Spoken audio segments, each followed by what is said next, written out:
Dr. Marcus Vale acquired a 200-year-old observatory for 30 cents at a public auction where wealthy collectors and museum curators with unlimited budgets stood silent, watching him bid on what should have been the archaeological find of the century.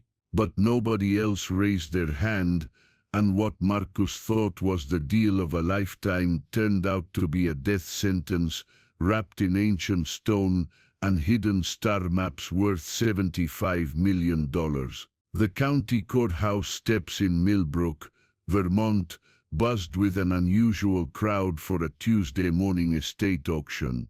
Marcus Vale, a struggling astronomy professor from the local community college, had come looking for old telescopes or maybe some antique star charts for his classroom. He never expected to see the Whitmore Observatory on the auction block. Built in 1824 by eccentric astronomer Cornelius Whitmore, the three-story stone tower sat on 47 acres of forested hillside. Even in its deteriorated state, the property should have been worth hundreds of thousands. The land alone was prime real estate just outside Burlington. The auctioneer, a nervous man named Robert Finch, seemed eager to move through the lots quickly. When he reached the observatory, his usual enthusiasm noticeably dimmed. Next item, the Whitmore Observatory and surrounding acreage. We'll start the bidding at 30 cents. Marcus looked around the crowd, expecting laughter or at least surprised murmurs. Instead, he saw something that made his skin crawl. The assembled bidders, including representatives from the Smithsonian, Harvard's astronomy department, and several private collectors he recognized, were all staring at him, not the property. Their expressions weren't envious or competitive. They looked sorry for him. 30 cents, Marcus called out, raising his hand almost reflexively. The silence stretched unnaturally long. Behind him he heard whispered fragments, "Poor bastard doesn't know. And someone should warn him about what happened to Professor Blackwood." "Going once," Finch called, his voice lacking any trace of his earlier enthusiasm. An elderly woman named Catherine Morrison, who ran the local historical society, stepped closer to Marcus. Her withered hands twisted around her purse strap. "Son," she whispered, "you don't want that place. Trust an old woman who's lived here all her life." But before Marcus could ask why, the gavel came down with a sharp crack that seemed to echo louder than it should have. "Sold to the gentleman in the brown jacket for 30 cents. As Marcus approached the auctioneer's table to complete his purchase, the crowd began dispersing faster than usual, as if they couldn't get away quick enough. But he caught fragments of hushed conversations drifting on the morning air. "Third owner in 15 years. They never found Professor Blackwood's body. Those government men were asking questions again last month." Robert Finch handed Marcus the deed with trembling hands, avoiding eye contact entirely. When Marcus asked about the property's history, the man simply shook his head and walked away without another word. That's when Marcus noticed the most unsettling detail of all. Every single person who had attended the auction was now watching him from a distance, but none of them were moving toward their cars to leave. They were waiting to see what he would do next, as if they expected something terrible to happen. The drive to the observatory took Marcus through winding mountain roads lined with maple trees, just beginning to show their autumn colors. The property sat at the end of a gravel path that hadn't been maintained in years, surrounded by woods so thick they blocked out most of the afternoon sun. The observatory itself was more impressive than he'd expected. The stone tower rose 40 feet into the air, its copper dome green with age but structurally sound. Gothic Revival windows dotted the circular walls at regular intervals, and a heavy oak door marked the entrance.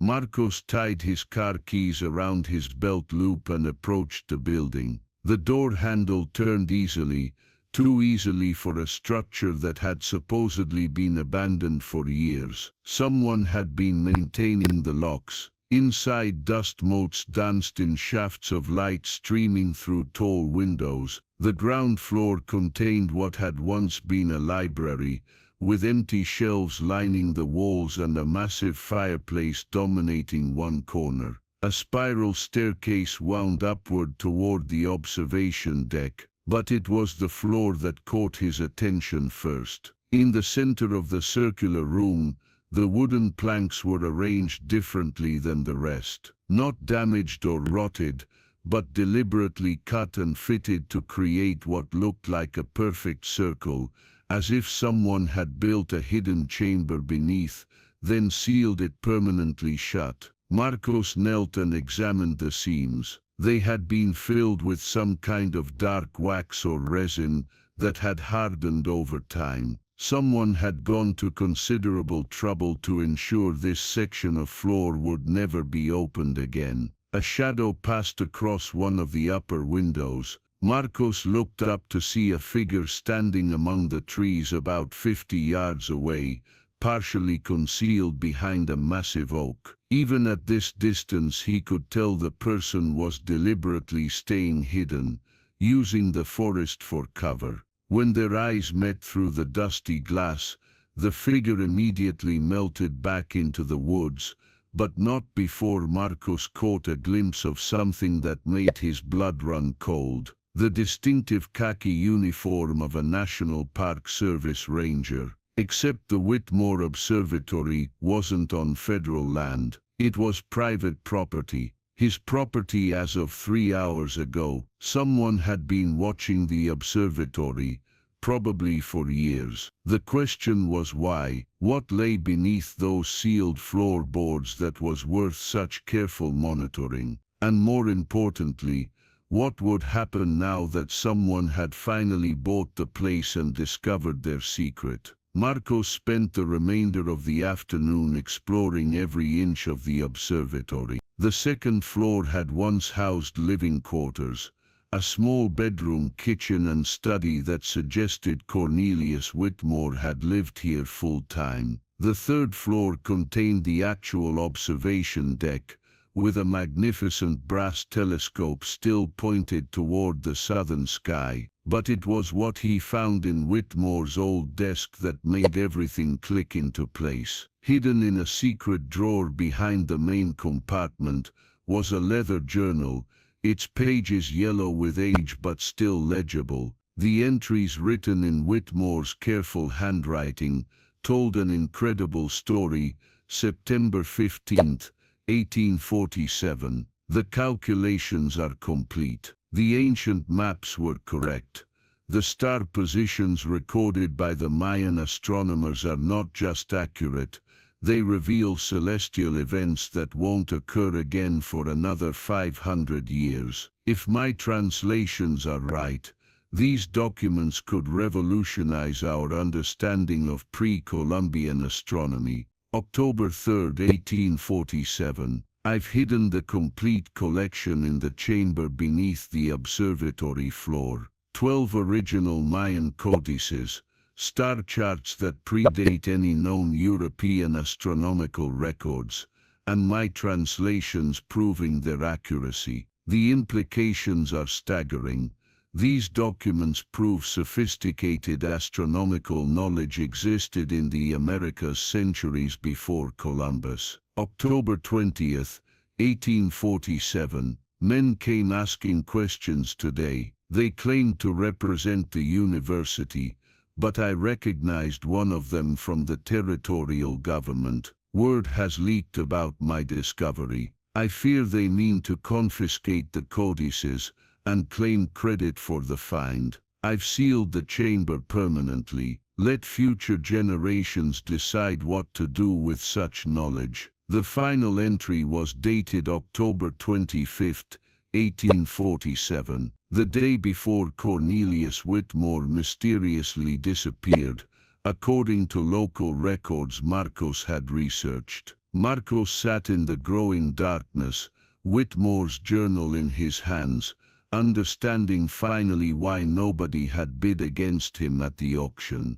The sealed chamber beneath his feet didn't just contain old star charts. It contained pre-Columbian astronomical codices that would rewrite history books and be worth tens of millions of dollars to museums, universities, and private collectors around the world. Cornelius Whitmore had hidden them to protect them from government seizure, but in the 175 years since, they had become the stuff of legend among astronomers, historians, and treasure hunters. Everyone in that auction crowd had known what was buried here. They also knew that every previous owner had either disappeared mysteriously or died under suspicious circumstances. Now Marcos understood the pity in their eyes. He hadn't bought a bargain property. He'd inherited a death sentence. Outside he could hear the faint sound of footsteps moving through the dried leaves around the observatory.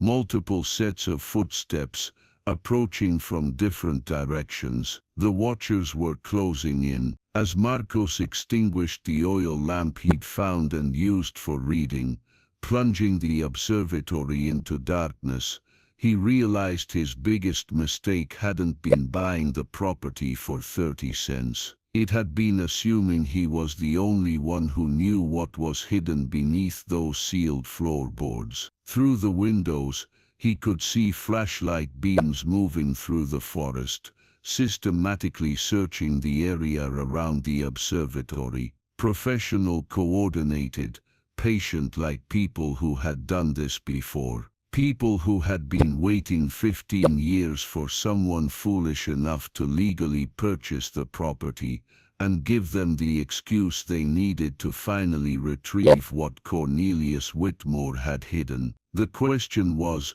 would Marcos live long enough to see sunrise, let alone figure out how to claim his incredible discovery? The flashlight beams grew closer through the observatory windows, and Marcos could hear professional whispers coordinating their approach.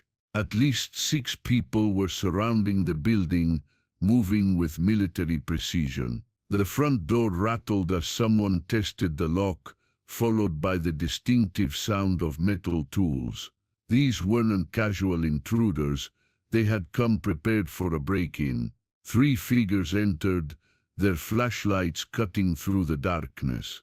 They spread out immediately, with one heading straight for the sealed section of floor Marcos had discovered earlier. "Target has definitely been here," a woman's voice reported. "Fresh footprints around the sealed chamber. Whitmore's journal has been moved." A male voice responded, "Find Dr. Marcos Vale, 42 years old, astronomy professor. Consider him armed and extremely dangerous." Marcos nearly laughed. His only weapon was a letter opener back at his office, but he understood the implication. They were justifying whatever they planned to do to him. "Professor Vale," the woman called out, "we represent the Smithsonian Institution's Archaeological Security Division. What you've discovered belongs in proper scientific hands. Let's discuss this civilized." The Smithsonian had an archaeological security division. Marcos had worked with Smithsonian researchers before and had never heard of such a department. The male voice spoke to his companions. "Thermal imaging shows heat signature on the 2nd floor, northeast corner." They had thermal equipment. This was far more sophisticated than random treasure hunters. Hash hash, the academic war. As the 3 intruders climbed toward him, Marcos heard vehicles arriving outside. New voices joined the conversation. These sounded different, more academic than military. Richardson, thank God you made it, the woman inside called out. Professor Blackwood's 15 years of research finally paid off, came the reply from outside. We have a legitimate property owner who can legally excavate the chamber. Professor Blackwood, the name whispered at the auction, the previous owner who had mysteriously disappeared. Has anyone contacted Harvard? A new voice asked. Dr. Steinberg's team is 20 minutes out. Cambridge insists on having their archaeological unit present. Marcos realized he was listening to competing academic institutions positioning themselves to claim his discovery. But if these were legitimate researchers, why were they breaking into his property at midnight?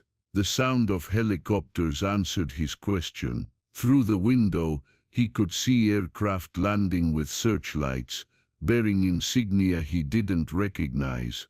Definitely not American. The Mexican delegation has arrived, someone reported via radio. Dr. Esperanza Morales is demanding immediate access to the codices as stolen Mexican patrimony, and the Guatemalan team, landing now. They're claiming the documents belong in Guatemala City's Museum of Archaeology. Marcos felt trapped in an international incident. Multiple governments were claiming ownership of astronomical codices hidden beneath his observatory, and everyone seemed to know exactly what was down there except him. Hash hash.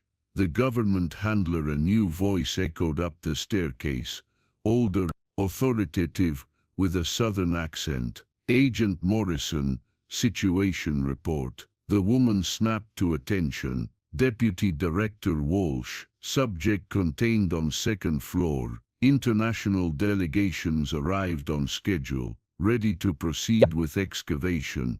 Dr. Vale, Walsh called out. I'm Deputy Director Franklin Walsh, Bureau of Archaeological Security. We need to talk. Another mysterious government agency Marcos had never heard of. The codices you've discovered are classified as items of national security interest, Walsh continued. Under the Archaeological Assets Protection Act, any discovery of this magnitude requires federal oversight. Marcos had never heard of that act either. The bedroom door opened, revealing a man in his 60s wearing an expensive suit despite the midnight hour. Walsh looked more like a corporate executive than a federal agent. Dr. Vale, we need to discuss your situation. Marcos remained standing.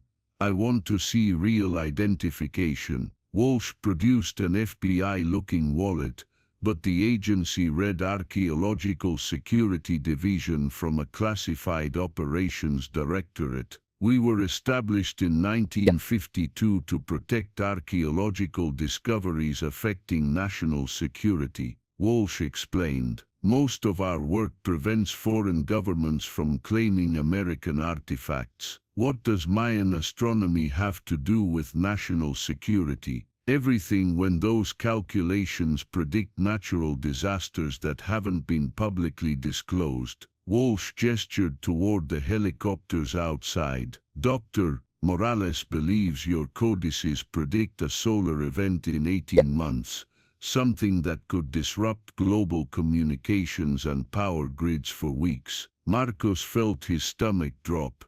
Solar flares. According to Professor Blackwood's translations before his death, the Mayan astronomers predicted a coronal mass ejection of unprecedented scale, the kind that happens once every 1,000 years and could send civilization back to the 18th century. The implications were staggering. If the codices contained accurate solar storm predictions, they would be strategic national assets worth far more than $75 million. 6 different countries have teams working on partial translations, Walsh continued. If our codices confirm the prediction, every government will want access. That information could trigger international conflicts. So you plan to suppress the discovery? We plan to control information release until we determine how to do it safely. The midnight excavation. Their conversation was interrupted by radio chatter. The international situation outside was escalating, with Mexican and Guatemalan teams setting up separate camps, each with armed security. Dr. Morales has threatened UNESCO World Heritage protocols, Agent Morrison reported. The Guatemalans are claiming treaty rights for artifact repatriation. Walsh looked at Marcos with something resembling sympathy. Everyone down there has lawyers and government backing, but you're the only one with legal property ownership. What are you proposing? Partnership. Grant us exclusive access to study the codices. We ensure your safety and provide $5 million tax-free. What happens to the codices afterward? If they're historical curiosities, they go to the Smithsonian. If they contain sensitive solar predictions, they're classified for national security. And if I refuse? Walsh's tone became colder. You're currently possessing artifacts potentially illegally removed from their origin country. Mexico has filed extradition paperwork for antiquities trafficking investigation. Before Marcos could respond, Morrison's voice crackled. Sir, Dr. Morales obtained a federal court injunction preventing excavation until ownership is resolved. Takes effect at 6 a.m. Walsh cursed. How long do we have? 4 hours. Marcos realized his 30-cent investment was about to disappear in legal challenges unless he acted quickly. Deputy Director Walsh, you're approaching this wrong, he said. Instead of a zero-sum game, what about a joint international research project? Open the chamber with all parties present, document everything professionally, establish an international consortium for cooperative study. Walsh looked skeptical. And the solar predictions? Share that information with all governments simultaneously. No advance warnings for commercial advantage. Walsh was quiet, apparently consulting higher authorities via radio. Finally he nodded. Against my better judgment, I'm recommending your consortium approach. But we need good faith. We open the chamber tonight with representatives from each party present. The great discovery. Within an hour the observatory had been transformed into a United Nations archaeological mission. Dr. Esperanza Morales from Mexico worked alongside Dr. Klaus Steinberg from Harvard and Dr. Yuki Tanaka from Guatemala's National Museum. Professional excavation equipment had been helicoptered in, high-resolution cameras, conservation materials, documentation supplies for a major site. Marcos found himself supervising the excavation of his own property while surrounded by international experts who knew far more about what they sought than he did. The seal appears original 19th century craftsmanship, Dr. Steinberg reported as his team removed hardened wax around the circular floor section. Whitmore constructed this chamber specifically to preserve the codices. Atmospheric readings are excellent, Dr. Morales added. Temperature and humidity remain stable. The documents should be remarkably preserved. As the final seal broke and the floor section lifted away, everyone fell silent. The hidden chamber was 8 feet in diameter and 4 feet deep, lined with fitted stones. In the center, wrapped in oiled leather and surrounded by preservation materials, sat a collection that took Marcos's breath away. 12 bound codices with bark paper covers decorated with astronomical symbols, star charts on prepared deer hide, stone tablets covered with Mayan glyphs, and separately Cornelius Whitmore's complete translation notes in multiple languages. My God, Dr. Morales whispered, museum quality preservation. Dr. Tanaka made the crucial observation, these aren't just Mayan. There are calculations from multiple civilizations, Mayan, Aztec, Inca, and pre-Columbian North American cultures. Marcos finally understood.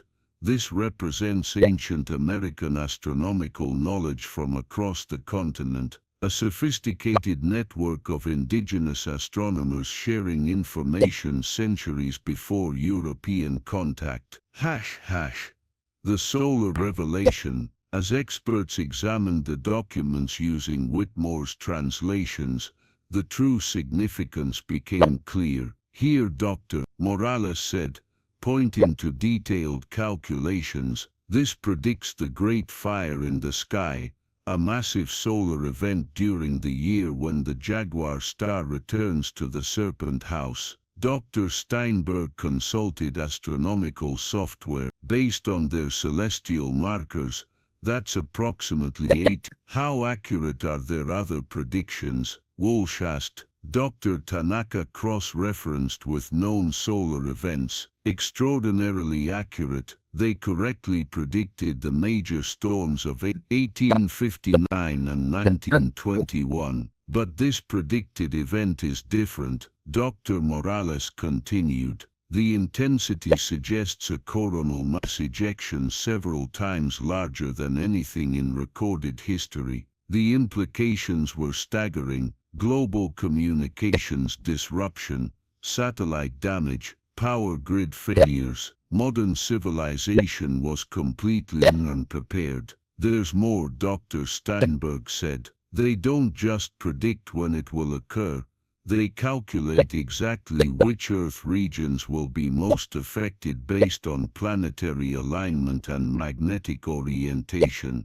Marcos realized this was strategic information, allowing some governments to prepare, while competitors remained vulnerable. But as examination continued, an even more disturbing truth emerged. Dr. Morales discovered Whitmore's annotations, revealing he hadn't just been collecting ancient documents. Listen to this. She translated Whitmore's notes. Territorial government representatives demand access to solar predictions, claiming national preparedness necessity. But I suspect they intend commercial advantage in agricultural and shipping markets. Dr. Steinberg found additional notes explaining Whitmore's concern. Governor Hayes established private contracts with grain merchants and shipping companies. Advance warning of weather disruptions from solar events allows commodity price manipulation and transportation scheduling for enormous profit. The pattern became clear. Government officials systematically collecting astronomical prediction documents, eliminating uncooperative collectors, using information for economic manipulation. Professor Blackwood discovered this location and was murdered before retrieval, Marcos realized. Walsh didn't deny it. Blackwood was planning to publish findings without considering national security implications. You mean he planned public sharing instead of private government profit? The final step. As dawn approached and legal injunctions took effect, Walsh made his final offer. Dr. Vale, I authorized $10 million for exclusive government access, double my original offer, with personal safety guarantee. And if I refuse, international criminal charges, multiple lawsuits. And you'll likely suffer Professor Blackwood's fate. Marcos looked around at the international experts who had worked professionally all night, genuinely excited about the scientific discovery, versus Walsh's team focused entirely on control and suppression. Deputy Director Walsh, I've decided I'm rejecting your offer and donating the entire collection to the International Consortium for Ancient Astronomical Studies, requiring all finds be published openly. Walsh's face darkened. Extremely unwise. Dr. Morales, Dr. Steinberg, Dr. Tanaka, are you willing to witness that I'm making this donation voluntarily? All three academics nodded in. Then I invoke UNESCO emergency protection protocols, Dr. Morales declared. These codices are under international protection. Dr. Steinberg was calling Harvard's legal department. I'm requesting immediate academic sanctuary for Dr. Vale through the International Scholars Protection Program. Walsh's leverage had vanished. Creating an international incident made it impossible for any single party to suppress the discovery quietly. Heesh hash.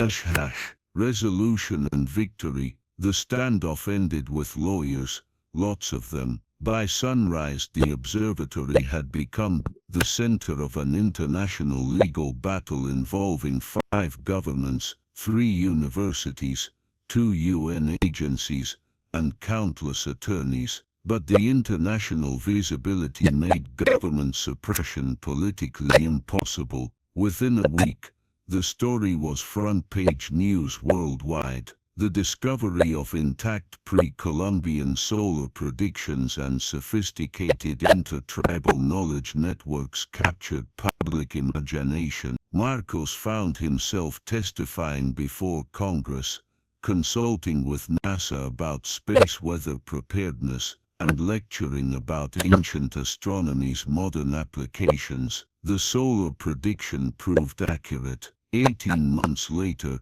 Earth experienced the largest coronal mass ejection in recorded history, but advance warning from Mayan calculations allowed power grid protection, satellite safe mode, and maintained communication. The economic disruption Walsh's organization hoped to exploit never materialized because information was shared openly rather than hoarded. Heesh hash.